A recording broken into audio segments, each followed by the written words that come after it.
pod bay doors. Greetings and welcome to another exciting episode of the Cinematic Traveler Podcast. I am your intrepid movie exploring host, Chris, and on this episode, I am going to be bringing you one of the most anticipated films of 2025. And judging by the amount of people in my movie theater, that is undisputed. That would be Riff Raff, a movie you've probably never heard of. But it is directed by Ditto Montiel and has an amazing cast, including Jennifer Coolidge, Ed Harris, and one of my personal favorites, Bill Murray, which is what drew me to this film, because I do love a good Bill Murray movie, although he has done a few bad ones. Which one is this, good or bad? Well, you're going to find out. For the 1 billion of you that are listening, or the 2 or 3, I don't know. There's a wide range in my listener numbers. But I am always excited to be here talking to you about movies.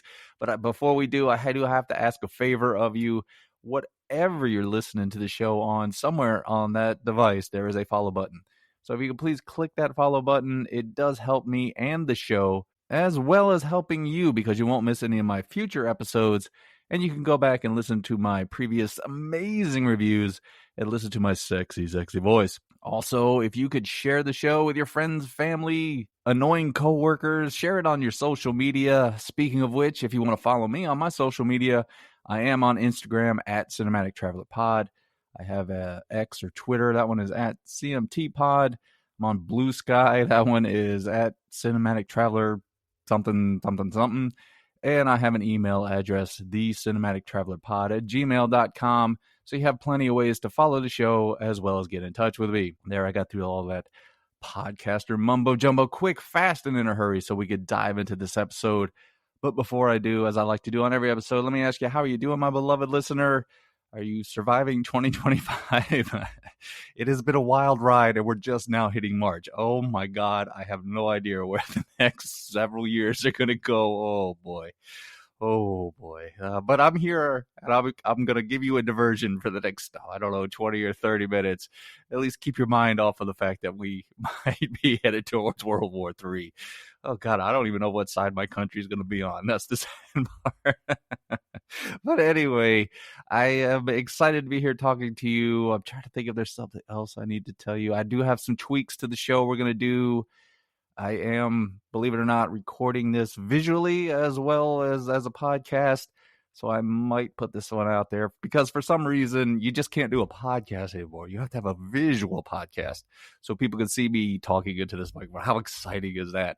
If you are watching, if I do put this out there and you're watching, I do apologize. I know a lot of these movie reviews, they got like all kind of, toys and movie related DVDs and posters. I got like my Jaws poster behind me and a sheet or a blanket here holding up, keeping all the sound out, as it were. Anyway, this is my studio. So we're trying different things. I have a segment after the review, a little act of kindness that I would like to do probably once a week. And I got a few other tweaks here and there. So I'm excited about this episode, of course. I'm always excited to be here talking to y'all. Except I do have to bring up something a little sad, and I would be remiss if I didn't talk about it, and that would be the passing of Gene Hackman under mysterious circumstances. But I'm not going to get into that. I just want to honor the man. He was one of the best actors in the history of Hollywood. God, if you grew up 70s, 80s, and then the 90s, 2000, I mean, geez, he was one of the names you always look forward to watching one of his movies, from French Connection. Oh, God, what else? Superman. One of my favorites, Mississippi Burning. No Way Out. God, the guy, he could play it all. Good guys, bad guys, anything. He was just really great in just about every movie he's ever been in. I know as a kid, I grew up on, I saw Superman, the movie. He'll always be Lex Luthor. And he has one of those movie quotes that I use from time to time. That's not really a famous movie quote, and I don't know if you have these, but it's something I do whenever I misspell a word, which happens quite a lot.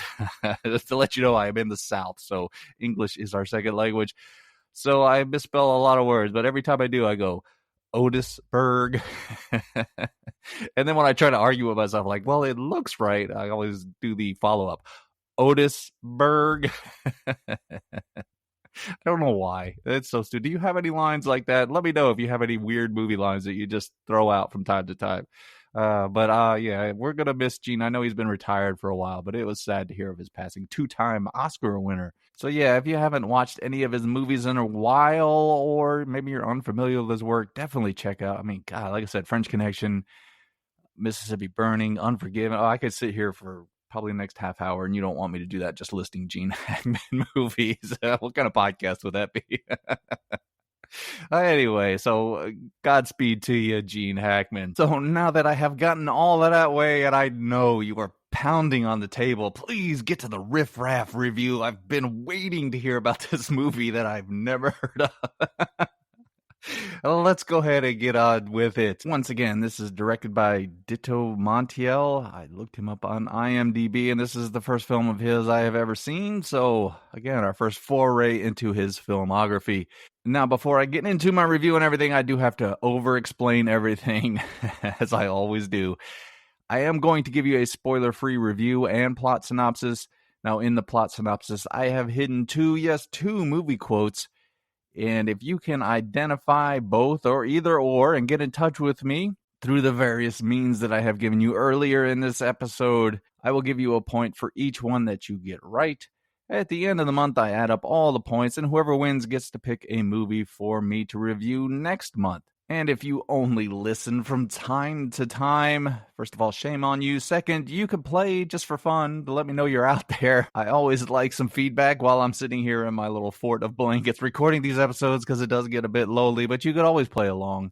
I know it seems a little uncool, but isn't that everybody's favorite time of the week is to be uncool with Chris? All right, so I've gotten all of that out of the way. Let's talk about Riff Raff. We open the film with a young man, DJ, played by Miles J. Harvey, holding a gun to his dad, Vincent, played by Ed Harris. We are then treated to one of the director's favorite devices, a flashback, as we start to see what started all of this chaos. DJ is actually a very smart young man headed to college, and he is spending New Year's with his mom, Sandy, played by Gabrielle Union, and his aforementioned stepdad, Vincent. One night, Vincent's biological son, Rocco, played by Louis Pullman, shows up out of the blue with his pregnant girlfriend, Marina, played by Emanuela Postaccini, which begins to bring Vincent's illicit past back into his life,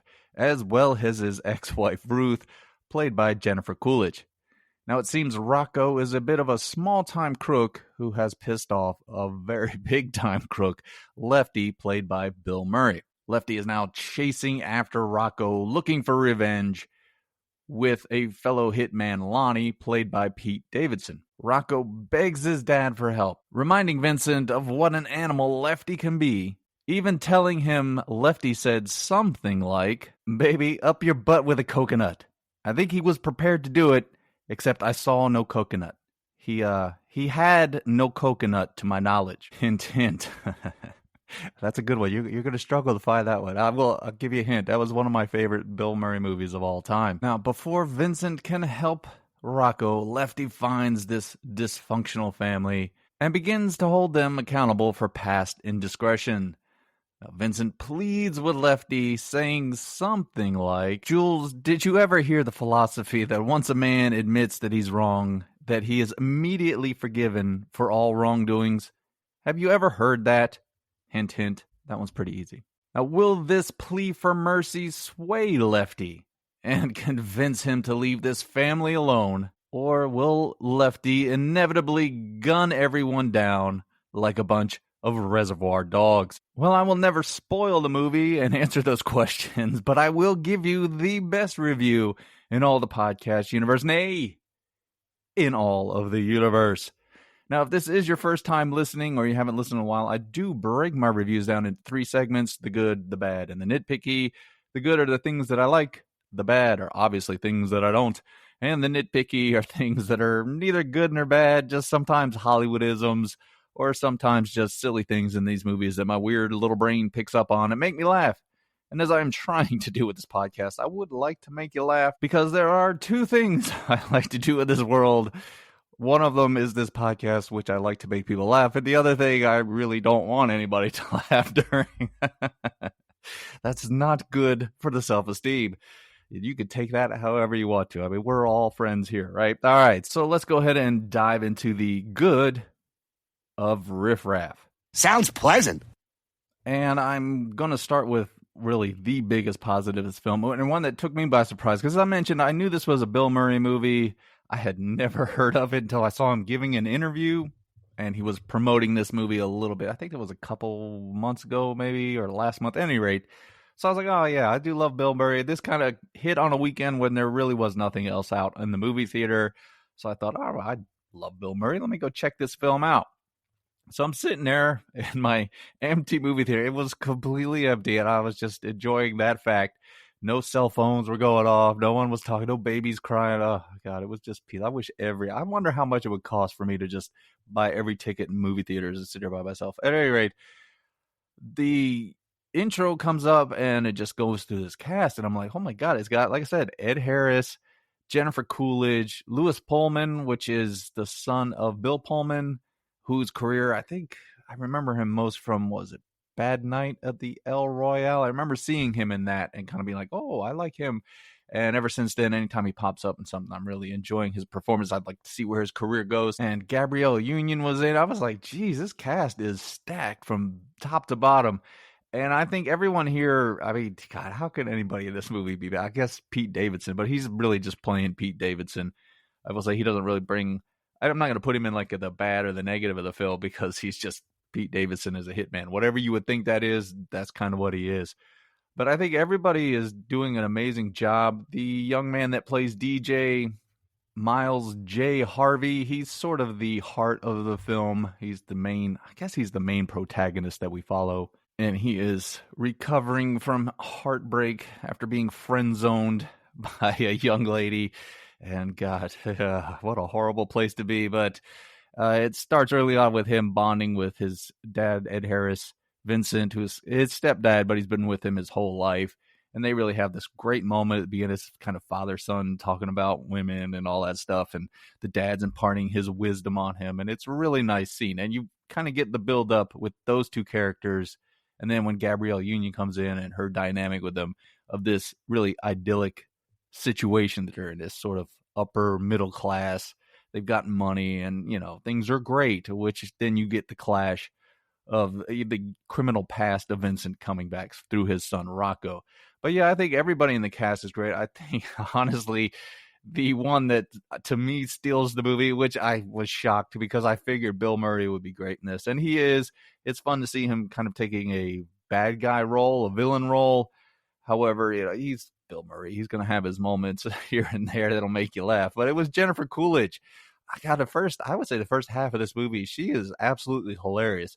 She's sort of this drunk, loud, obnoxious woman, and she just comes in firing her mouth off and just making some of the most obnoxious and crude jokes you could imagine. And she does it in her Jennifer Coolidge way. So I really think she carried most of this movie for me. And that's saying something in a film with, like I said, Ed Harris. I mean, come on, Ed Harris. Ed Harris could sit there and read the directions off a shampoo bottle, and it would be an amazing performance. And I think the director, God, I hope I'm saying his name right, Ditto Montiel, he is wise in his direction in that he allows these actors to act. I mean, God, I see a lot of bad movies or just average movies. Although I will say lately some of the horror movies have really excelled, or at least been better than my expectations, and had good performances in it. It was nice, though. There were scenes in this movie where I was like, oh my God, there's actors with a script and they're giving performances that I'm buying into and I care about these characters. There's a nice moment where Ed Harris and Lewis Pullman are out on the deck kind of getting caught up, and they have this antagonistic relationship because, of course, they do. And you just see some really good performances where Lewis Pullman, Rocco, his character, every time Ed Harris, Vincent, his character, says something kind or nice or he gives him any kind of praise, he kind of, I don't want to say lights up, but you see him kind of become proud of himself. And then it's immediately undercut by something else Vincent says, and you can see it kind of drain out of him. And it was like you're sitting there going, "Oh my god, yes, this is right. This is how it's supposed to be." You have actors with a script, and yes, this is it. Oh, thank God. So really, very early on in the movie, and like I said, we'll get to the negatives, but very early on in the movie, I was like, "Oh, this is so wonderful." And I guess that really leads into the next positive. I think the movie looks well. Ditto Montiel, he does a great job as a director as far as the aesthetic of the film. They have this very nice house out in this wood, so it's isolated, and you kind of get that through a drive that Rocco takes up there and how they're, really out there. So it kind of heightens a little bit of the tension when Lefty Bill Murray shows up. There's really nowhere for them to go. Plus, he has his flair visually. There's times when the camera, and he knows how to use it. The camera moves around nice through the house, or when they go into the town, or different things. I don't want to spoil anything. There's some moments with Lefty and Lonnie, the hitmen, that the scenes are set up well and filmed well. That kind of maybe lull you into a sense that, okay, maybe nothing bad's going to happen to here. And then bam, there's the violence of the situation, because these are violent criminals. Plus, again, you get the whole setup with this loving family of Ed Harris. I'm always going to use the actors' names. I should say the characters' names, right? Vincent, DJ, and Sandy. I think that was the mom's name. So, yeah, it's a nice clash of styles between the crime and the suburban dreamland that this is. And I think Ditto does a fine job keeping you invested in that visually. I'm not going to say this isn't Citizen Kane or something, but, it looks good. How about that? It doesn't look like a cheap movie. The next positive for the film would be the script. I think that dialogue-wise, how about we'll go with that? It does a good job with the comedy. Of course, again, you got Jennifer Coolidge and Bill Murray, and even Pete Davidson, well known for their comedy, so they can handle that. Ed Harris, he can play anything. Gabrielle Union, she could do comedy as well. And like I said, Miles J. Harvey, I think they all handle the comedic side. This isn't like a laugh out loud, even though there were a few moments I did laugh out loud in the movie theater, because I knew I didn't have to bother anybody. But it's, there are moments where you just kind of chuckle, or it's a smart line. It's a very blend of comedy with the crime, which I think the script does well, because when it needs to be violent, when it needs to be threatening, then the characters take those moments serious. There's not like, I hate to say Marvel, because you know how I feel about that, but it doesn't have quips at inappropriate times. When the scene is tense, then it's very on your edge, and you're like, oh my God, what's going to happen here?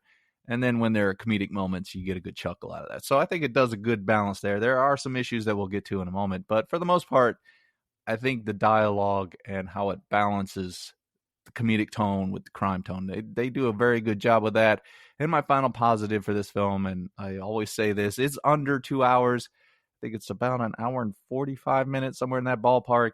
So it moves along at a pretty good pace. It kind of does lull here and there that we'll get to in a moment. But for the most part, it didn't really waste a whole lot of my time. Although I will say the movie theater I had to go see it in, the Regal, God, I swear it takes 30 minutes for the damn movie to start. So, I went and saw this at, I can't remember what time it was, but because I looked at my phone and I was the only one in the movie theater, so I knew I wasn't going to bother anybody. And I was like, Jesus, this has been a half hour. Let's go ahead and start the movie already. But I wish Regal would really cut back on the commercials. That would be wonderful. But overall, it's less than 2 hours, so it's not going to waste your time that much. So let's go ahead and move into the bad or the negative for Riff Raff. Uh-oh, I don't like the sound of that. So my first negative or bad for this film, and I mentioned it in my plot synopsis, is the heavy reliance on flashbacks. My God, this movie, I think the plot of this movie, if you filmed it straight through, would only be about 15 minutes. But we have flashbacks from every character about things that happened way in the past to things that happened a day ago. And it gets to where it bogs the movie down, because every time one of the characters would start the whole look of the flashback where they're kind of staring off, you're like, oh God, no, not another one. And you just bog down. You're like, okay, I don't really need to see all of this. A couple lines of dialogue would be enough. I'm semi-smart. I may not be the sharpest tool in the shed, but I can piece a few things together, especially the amount of movies I've seen, so I don't need it spoon-fed to me in that regard. So it got to be so bad that when I was in the movie theater, I even was like, oh God, please stop with the flashbacks. In fact, This is 2 days ago, Chris, sitting in the movie theater. Oh my God, another flashback. Please stop with the flashbacks. I know what I'm going to criticize in my podcast review. There. How about that? A flashback inside of a movie review podcast. You're not getting that. You're not getting that with other podcasters. They're not that creative. They're not thinking outside the box like I am. See, you got a flashback in a podcast. That might be the first one ever. I'm going to go ahead and say it is. As far as we know, you and I, because there's only a couple of us listening, we're going to say that was the first flashback in podcast history. But yeah, it does bog the movie down. And that was one of the things I kind of alluded to with the script. It just gets to points where you're like, okay, can we just pick it up a little bit? We know where the movie's going. It's pretty straightforward.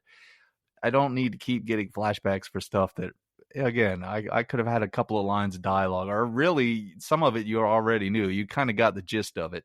Like there's this one whole flashback with Bill Murray and his son, and you're like, okay, I really didn't need that. I kind of got it.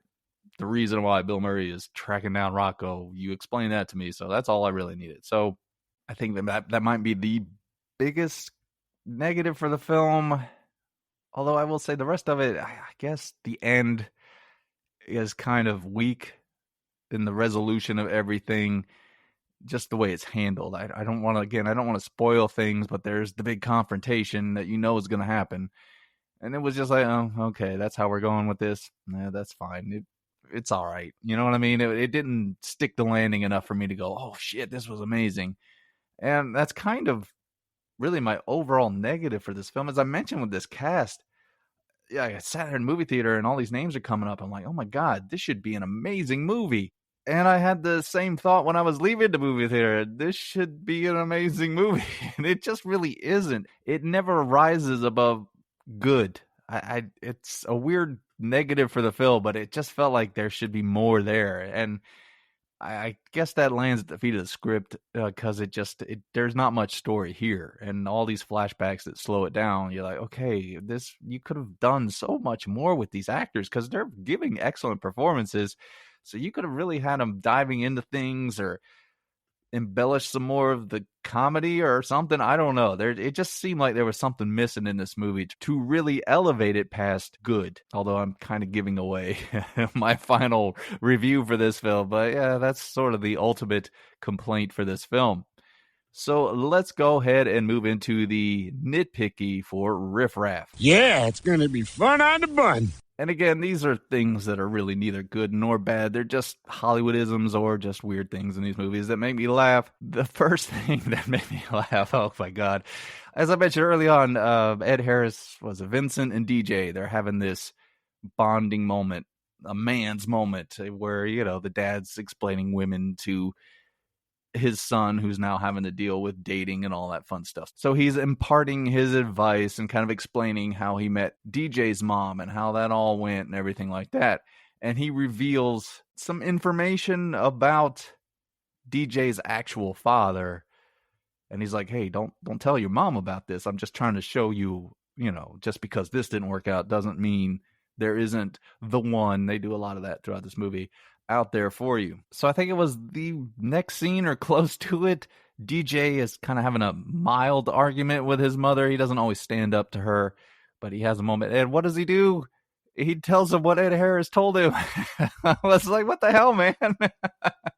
Don't you understand the code? The man code, the bro code? You don't just spill stuff like that, dude.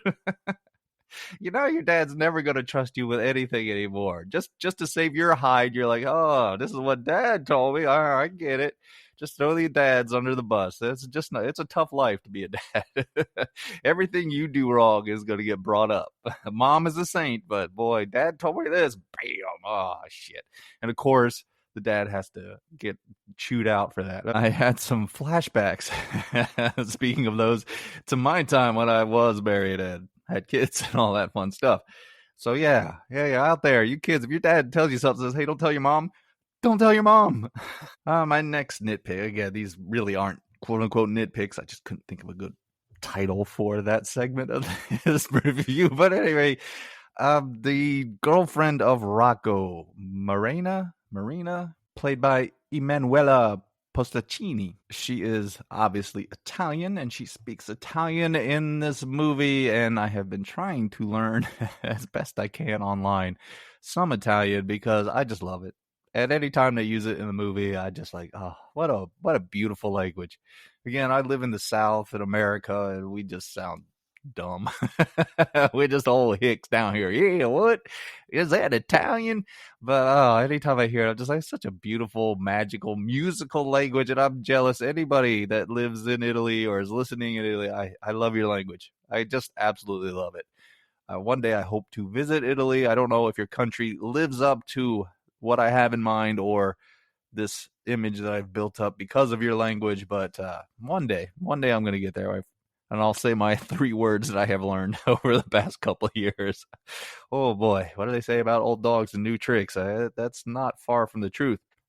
And my final nitpick for Riff Raff is there is sort of this, I don't want to say subplot, maybe theme of the movie about settling for someone who isn't the one, because you're always supposed to be looking for the one. And I'm just like, Hollywood, please stop. Just stop with all that bullshit already. I can't take it anymore. For all I know, my one, I flipped her off in traffic one day. That would be my luck. She was probably looking at me like, oh, there's the man of my dreams. And I'm just like, speed up. Come on, I want to make the light, bitch. I'm a horrible, horrible person. That's why I'm single.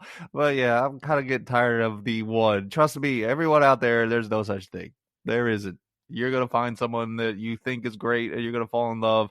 And hopefully for you, it works out. And if it doesn't, you know what? There are how many billions of people on this earth? Someone out there is going to be the next one and the next and the next. Just try to learn from the one if she breaks your heart, or he, I'm sorry. I can only go through personal experience, but whoever breaks your heart, if they do that, just learn from that so you don't follow that road again and kind of get stuck on a pattern of women. I mean, people. And then that just leads to another heartbreak. So yeah, that's my final nitpick for the film. Hollywood, please stop. I know you never will. It looks great. Believe me, it does. I want it to be like that. There are moments in this movie with the flashbacks where like, it just happened this way and that way. And I'm like, oh, it would be so wonderful. But I've never had that. So anyway, I guess I'm just a bitter old man. So my final recommendation for Riff Raff, if you couldn't tell from my review, I think this movie is good. I think the performances really carry it further than it could have if it had a lesser cast. I wouldn't tell you to go see it in the movie theater, although, as I mentioned, sitting in my empty movie theater, I'm sure there are plenty of you that haven't. Like I said, there's a lot of you, if you are listening, who don't even know what the hell this movie is, never heard of it, anything like that. So, yeah, I don't expect you to be wasting precious gasoline driving to the movie theaters. But no, if you want to see it on streaming, I think it's passable enough that you would enjoy it. Again, the performances are good enough to keep you interested in the movie. It's a simple story. It's only an hour and 40 some minutes, so it's not going to waste a lot of your time. But it's also going to be very forgettable. I struggled coming up with my plot synopsis. I know I hear some of you out there say you always struggle with your plot synopsis, so up yours, up your butt with a coconut.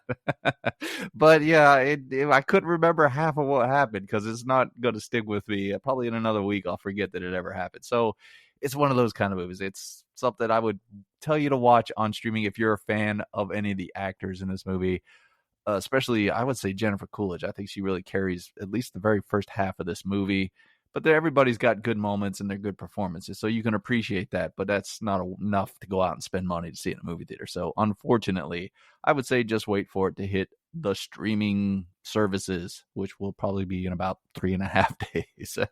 So that wraps up my review for Riff Raff. And as I mentioned, I do have a new segment that I want to do. I think I'm going to do it once a week. I would like to apologize for the people I'm about to mention for bringing you up on an episode that I know probably there aren't going to be many listens to. I'm sorry.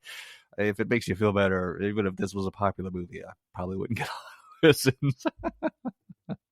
That's not true. I get billions of listens. I am a juggernaut in podcasting. One day I will be. But I just would like to mention some podcasters or YouTubers, probably once a week, that I have listened to over the week and give you maybe some recommendations if you want to go check them out. I have a couple on here that I have already mentioned, but I want to bring them up again just since this is the new segment I'm going to do. I mentioned my friend Frank over at Silver Screeners. He does a great job with his podcast where he talks a lot about classic movies, but he'll always pair either two classic movies that have a similar theme or maybe a more modern movie with a classic movie to give you an idea that some of these stories have been being told since movies were even started. So you get some really cool comparisons, some great trivia, some contests, and he's really a great host. So again, Silver Screeners podcast, go check him out. He also does a podcast, Movies Across the Pod, with his co-host that I want to talk about because he gave me a nice shout out earlier this week, and that would be Davey A, who again is on that Movies Across the Pod, which is pretty cool. They have movies, one of them will select a movie the other one hasn't seen, and then they'll review it together. It's pretty cool. But Davey also has his own podcast called Davey A Talks. And he does a lot of pop culture, movies, video games and stuff, but it could just be random stuff from time to time. I would tell you to listen to it because Davey, in my opinion, has the best voice in all the podcasting universe. Well, maybe the second best, Dave. Maybe the second best. I don't know. Feel free to vote on that, whoever's listening. But I do love to hear his voice, and he does a great job. If he ever does interviews, my God, you would think this guy has been professionally trained to give interviews. He is that good. So, yeah, definitely check out Davey A Talks. And the other one I listened to was called Just the Thing, and it is hosted by Joel and Chris, another Chris, so it has to be good, correct? And I listened to theirs. They did one on Batman Returns. It was their Christmas special because Batman Returns, I guess, is a Christmas movie. It depends. I mean, Die Hard, everybody argues about that. You could argue that Batman Returns is a Christmas movie. There's Christmas in it. But they do this really cool thing where they, towards the end of their conversation about the movie, and they talk about it, it's really a lot of fun. But they will try to figure out a way to put John Carpenter's The Thing into this movie, how they can get that creature into this Batman movie or whatever movie they're talking about. So I thought that was absolutely hilarious because I do love The Thing. And then you start thinking, okay, well, how would I get that into one of these movies? How would The Thing fit into a Batman movie? So they have a lot of funny moments. Excellent. They have guests and stuff. So definitely go check out Just the Thing. And I will say, if you are listening to some podcast, either ones I recommend or just in general, and you don't like it, could you do us all a favor and not leave any kind of negative reviews? No 1-star reviews. A lot of us are doing this for free, just for a hobby and having fun. And it's kind of a dick move to give someone a 1-star review. I think it's pretty funny whenever I get one, so I don't really care. But if you want to think the show's good, follow it and leave a 5-star review. If you don't like it, just don't listen to it anymore. Even if it offends you, just turn it off and walk away. But anyway, go check out those podcasts, Silver Screeners, Movies Across the Pod, Davey A Talks, and Just the Thing.